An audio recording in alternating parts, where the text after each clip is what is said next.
What is up guys, Danny this side. So in this video, I'm going to show you how to delete products in Google Merchant account.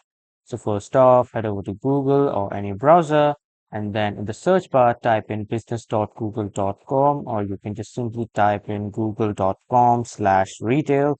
So after typing, you will be directly welcome to this page of Google Merchant Center. So after that, on the right side, you have the option of signing in. If you are new here, just sign in with your email and password. But if you already have an account, you will see the option of login in.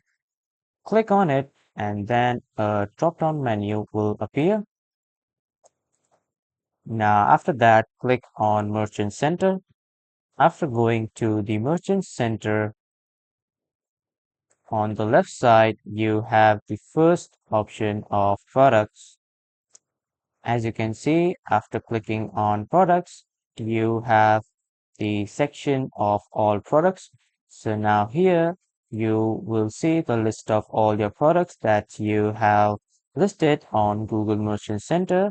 So if you want to delete the product, just simply click on that blue link. It will open the profile of that product, and then on the right side at the bottom, you will see the option of delete product. Simply click on it and then click OK. So it will delete the products from your Google Merchant account. So this is how you can delete products in Google Merchant. And that was all for this video, everyone. Thank you for watching.